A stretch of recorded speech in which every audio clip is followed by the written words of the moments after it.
Yo les binges et bienvenue sur la chaîne qui décrypte pour vous les œuvres de la pop culture actuelle, Coffee and Freaks. Bon ok, je sais, ça fait un moment qu'on s'est pas vu, mais chill out hein. En général quand je disparais comme ça des réseaux, c'est que je vous prépare un truc, et en général quand je disparais très longtemps des réseaux, genre The Leftovers, c'est que je vous prépare un truc énorme. Donc juste au cas où, restez quand même jusqu'à la fin de cette vidéo. Bon, en tout cas, ceux qui ne sont pas étrangers à cette chaîne savent pertinemment qu'ici on aime les œuvres qui poussent les limites du storytelling à fond et qui invitent au passage les spectateurs à une immersion toujours plus unique. C'est d'ailleurs la raison pour laquelle on a pu s'intéresser à Dark, The Away ou encore Mr. Robot. Mais aujourd'hui, j'avais envie de m'intéresser à une œuvre quasi expérimentale, notamment dans sa manière de jouer avec nos propres sens. Une œuvre qui plus est française et qui, à l'image de son concept, a connu un parcours audiovisuel ovniesque. Cette œuvre, c'est en réalité, à l'origine, en tout cas, un petit court-métrage de 10 minutes, diffusé sur YouTube en 2016, nommé Calls, et signé un certain Timothée Hochet. Bon, et en réalité, ça fait très longtemps que j'avais envie de vous parler du genre found footage, qui, à mes yeux, incarne réellement une sorte de cinéma-vérité 2.0, et qui est parfois d'ailleurs considéré à tort comme une sorte d'outsider de l'horreur cinématographique. Mais contrairement aux apparences, le found footage, qu'on traduit littéralement par métrage trouvé, trouve justement ses racines dans les balbutiements de l'art cinématographique. En effet, l'histoire du cinéma, et notamment l'histoire des archives cinématographiques, repose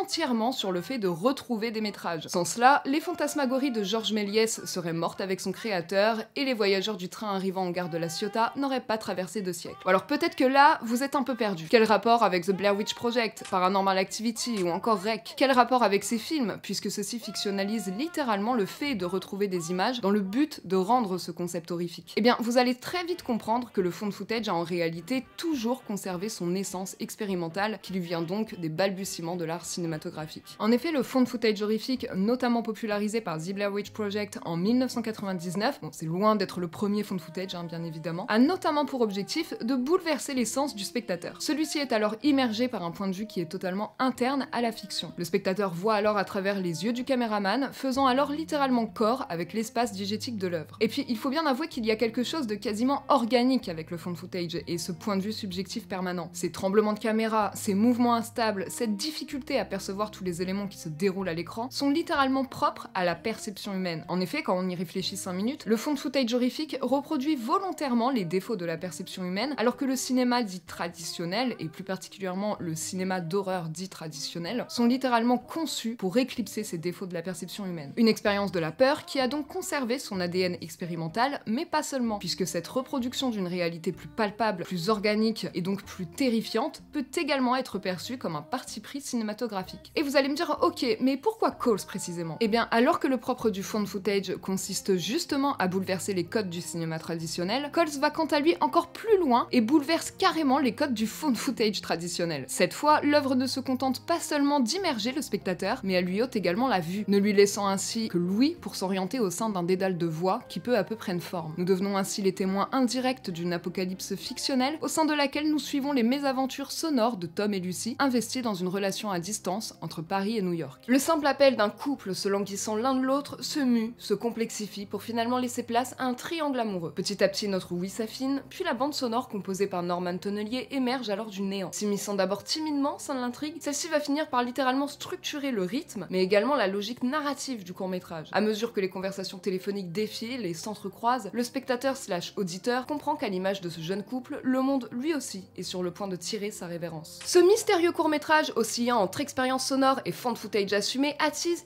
immédiatement l'intérêt des spectateurs. 5 jours après la diffusion de Calls, un certain youtubeur, fasciné par l'œuvre de Timothée Hochet, poste alors une vidéo sur le sujet et partage son avis avec ses quelques 1 800 000 abonnés de l'époque. Et ce certain youtubeur n'est nul autre qu'Amixem en personne. En postant cette vidéo, Calls trouve une audience encore plus large. Et cet intérêt grandissant pour le court-métrage du jeune youtubeur finit même par convaincre Lorenzo Benedetti, fondateur de Studio Bagel, qui soumet le projet à Canal+.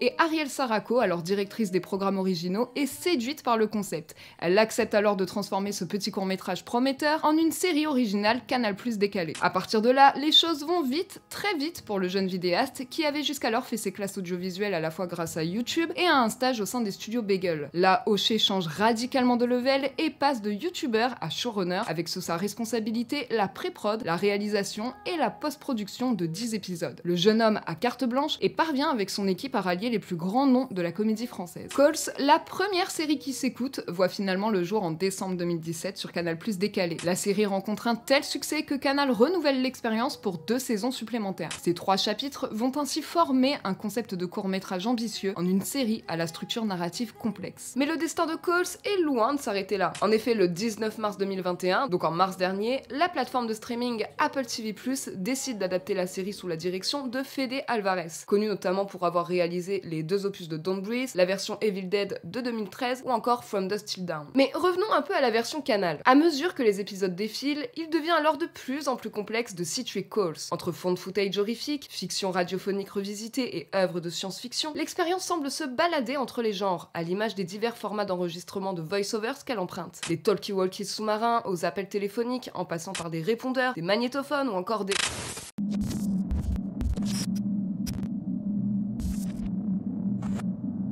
Bon, les binges, en réalité, je vous ai menti depuis le début de cette vidéo.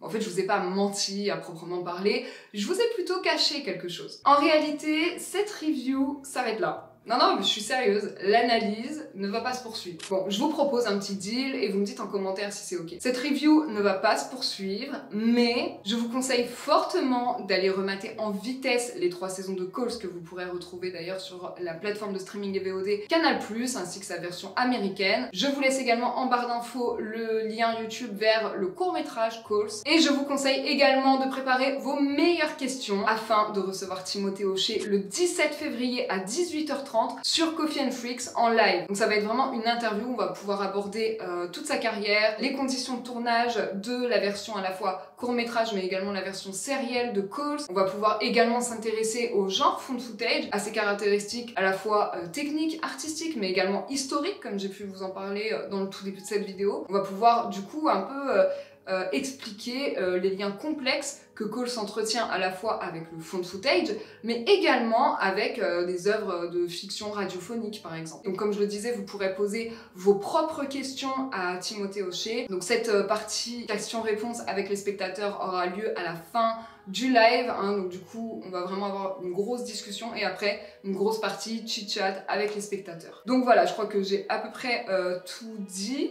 J'espère que vous m'en voudrez pas du coup pour ce petit mensonge qui en réalité cachait un très gros événement que je prépare depuis quelques temps déjà. En tout cas, le replay pour ceux qui ne pourront vraiment pas être là à l'heure précise au moment du live, bien évidemment, il y aura un replay de disponible sur la chaîne, ne vous inquiétez pas. Mais pour ceux qui seront disponibles du coup le 17 à 18h30, n'hésitez surtout pas. N'hésitez pas également à partager l'événement à vos potes sériphiles. N'hésitez pas non plus à vous abonner à la chaîne si ce n'est pas fait, afin de pouvoir être notifié de l'événement et de son déroulement, bien évidemment. Bon, et pour terminer cette vidéo, parce que là je n'en finis plus, je tenais réellement à vous remercier les binges. Merci de me soutenir, merci de faire en sorte que cette chaîne évolue, même quand je ne suis pas vraiment régulière, quand j'ai vraiment des régularités éclatées, vous êtes toujours là, donc merci. Et on se retrouve du coup le 17 février à 18h30, n'oubliez pas les binges.